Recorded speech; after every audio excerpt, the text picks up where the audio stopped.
പാലക്കാട്ടുകാരുടെ special വിഭവമായ Ramassery ഇഡ്ഡലിയെയും ഇഡ്ഡലിപ്പൊടിയും കുറിച്ച് കേൾക്കാത്തവരായ മലയാളികളില്ല. എന്നാൽ പിന്നെ നമുക്ക് രാമശ്ശേരി ഇഡ്ഡലിപ്പൊടി വളരെ പെട്ടെന്ന് കൂടുതൽ രുചിയിലൊന്നും ഉണ്ടാക്കിയെടുത്താലോ? എല്ലാവർക്കും പുതിയ വീഡിയോയിലേക്ക് സ്വാഗതം. ആദ്യം തന്നെ നമുക്ക് ഇഡ്ഡലിപ്പൊടി ഉണ്ടാക്കാനായിട്ട് എന്തൊക്കെ സാധനങ്ങൾ വേണമെന്ന് നോക്കിയാലോ. 1/4 ടീസ്പൂൺ കറുത്ത എള്ള എടുത്തിട്ടുണ്ട്. അതുപോലെ തന്നെ 1/4 ടീസ്പൂൺ ജീരകം, 1 ടീസ്പൂണിൽ നമ്മൾ കുരുമുളക് എടുത്തിട്ടുണ്ട്. കുരുമുളക് പൊടി ഉണ്ടെങ്കിൽ അതായാലും ഉപയോഗിക്കാം കേട്ടോ.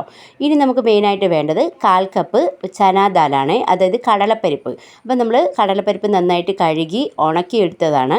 കടലപ്പരിപ്പിനൊരു വേറെ ഒരു പരിപ്പും യൂസ് ചെയ്യാൻ പാടില്ല കേട്ടോ, എന്നാൽ പിന്നെ അതിൻ്റെ രുചിയൊന്ന് മാറിപ്പോവും. പിന്നെ വേണ്ടത് അതുപോലെ തന്നെ 1/4 കപ്പ് ഉഴുന്ന് പരിപ്പാണ് എടുത്തേക്കുന്നത്. അപ്പോൾ ഉഴുന്ന് പരിപ്പ് നമ്മൾ നന്നായിട്ട് കഴുകി വൃത്തിയാക്കിയിട്ടുണ്ട്. ഇനി വേണ്ടത് ഇതിൽ അരിയാണ് കേട്ടോ. അപ്പോൾ മട്ട റൈസ് തന്നെ മാക്സിമം എടുക്കാനായിട്ട് ശ്രമിക്കണം. മട്ട റൈസ് കിട്ടിയില്ലെങ്കിൽ നമുക്ക് ഏതെങ്കിലും ബ്രൗൺ റൈസ് എടുക്കാം. വെള്ള അരി എടുക്കാൻ പാടില്ല കേട്ടോ, കാരണം മട്ട റൈസ് ഉപയോഗിക്കുമ്പോഴാണ് അതിൻ്റെ ഒരു കറക്റ്റ് രുചി നമുക്ക് കിട്ടുന്നത്. പിന്നെ വേണ്ടത് നല്ല ഫ്രഷ് ആയിട്ടുള്ള കറിവേപ്പില, കുറച്ച് ഉണക്കമുളക്, കളറിന് വേണ്ടിയിട്ട് കശ്മീരി ഉണക്കമുളക് ഉണ്ടെങ്കിൽ അതും കൂടെ ചേർത്ത് കൊടുക്കാം കേട്ടോ. അപ്പോൾ എൻ്റെ കയ്യിൽ സാധാരണ ഉണക്കമുളക് ഉള്ളതുകൊണ്ട് ഞാൻ അതാണ് എടുത്തത്. പിന്നെ വേണ്ടത് കായപ്പൊടി. അപ്പോൾ ഇത്രയും സാധനങ്ങളാണ് മെയിനായിട്ട് വേണ്ടത്. പിന്നെ ഇതിൻ്റെ കൂടെ നമ്മളല്ലാണ്ട് ഉപ്പും കൂടെ ചേർക്കുന്നുണ്ട് കേട്ടോ. അപ്പോൾ നമുക്ക് ആദ്യം തന്നെ ഇതെല്ലാം ഒന്ന് സെപ്പറേറ്റ് വറുത്തെടുക്കേണ്ട ആവശ്യമുണ്ട്. അപ്പോൾ നമുക്ക് ആദ്യം തന്നെ എള്ളും ജീരകവും കുരുമുളകും കൂടെ ഒന്ന് വറുത്തെടുക്കാം. വളരെ കുറഞ്ഞ തീയിൽ തന്നെ എല്ലാം നന്നായിട്ട് വറുത്തെടുക്കാനായിട്ട് ശ്രമിക്കണം. അപ്പോൾ അത് നമ്മുടെ ആദ്യത്തെ ഒരു സ്റ്റെപ്പ് എല്ലാം ഒന്ന് വറുത്ത് കഴിഞ്ഞ് കേട്ടോ. അപ്പോൾ അത് നമുക്ക് തണുക്കാനായിട്ട് അപ്പോൾ തന്നെ മാറ്റി വയ്ക്കാം. ഇനി നമ്മളിത് അടുത്തത് മട്ട റൈസാണ് കേട്ടോ വറക്കാൻ എടുക്കുന്നത്. അപ്പോൾ ഇതിൽ കുറച്ച് സമയം എടുക്കുന്നത് നമ്മുടെ റൈസ് വറക്കാൻ മാത്രമാണ്. അപ്പോൾ തീ നന്നായിട്ട് കുറച്ച് കൈ അടുക്കാണ്ട് തന്നെ ഇളക്കി കൊടുക്കുക. അങ്ങനെ അത് ഏകദേശം കുറച്ച് കഴിയുമ്പോഴത്തേക്കും നമ്മുടെ അരിയുടെ കളറൊക്കെ നന്നായിട്ട് മാറി ഒരു നല്ലൊരു സ്മെല്ല് വരാൻ തുടങ്ങും. കണ്ടില്ലേ, നമ്മുടെ റൈസൊക്കെ നന്നായിട്ടൊന്ന് റെഡിയായി വന്നിട്ടുണ്ട് കേട്ടോ. അപ്പോൾ ഇനി നമുക്ക് റൈസ് ഒന്ന് മാറ്റി വയ്ക്കാം. അപ്പോൾ റൈസ് തണുക്കാനായിട്ട് മാറ്റി വയ്ക്കാം. അത് കഴിഞ്ഞ് അതേ ഇതിൽ തന്നെ നമ്മളിതാ ഉഴുന്ന് പരിപ്പ് ഇടുന്നുണ്ട് കേട്ടോ. ഉഴുന്ന് പരിപ്പൊക്കെ പെട്ടെന്ന് തന്നെ നമുക്ക് റെഡിയായിട്ട് കിട്ടും. അപ്പോൾ തീ കൂടാതെ തന്നെ വറുത്തെടുക്കാൻ ശ്രമിക്കണം.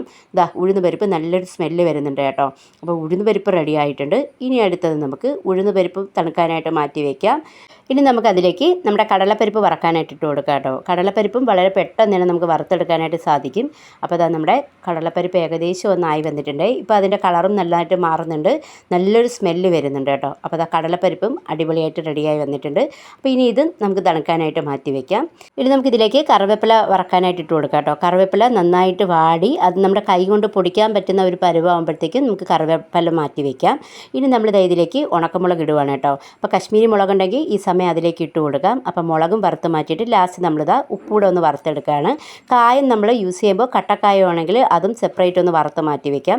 ഇനി ലാസ്റ്റ് കുറച്ച് കശ്മീരി മുളക് പൊടിയും കൂടി ഇട്ടൊന്ന് വറുത്ത് മാറ്റി വയ്ക്കുന്നുണ്ട് കേട്ടോ. അങ്ങനെ അപ്പോഴത്തേക്കും നമ്മളിത് തണുക്കാൻ വെച്ച ഉഴുന്ന് പരിപ്പും കടലപ്പരിപ്പും അരിയും എല്ലാം ഏകദേശം ഒന്ന് തണുത്ത് വന്നിട്ടുണ്ട്. അതിലേക്ക് നമ്മുടെ ബാക്കിയുള്ള പൊടികളും കൂടി ഇട്ടിട്ട് നമുക്ക് കുറച്ച് കായപ്പൊടിയും കൂടി ഇട്ടിട്ട് എല്ലാം കൂടെ ഒന്ന് നന്നായിട്ടൊന്ന് മിക്സ് ചെയ്തെടുക്കാം. അപ്പോൾ നന്നായിട്ട് മിക്സ് ചെയ്തിട്ട് ഇതെല്ലാം തണുക്കാനായിട്ടൊന്ന് മാറ്റി വയ്ക്കണം.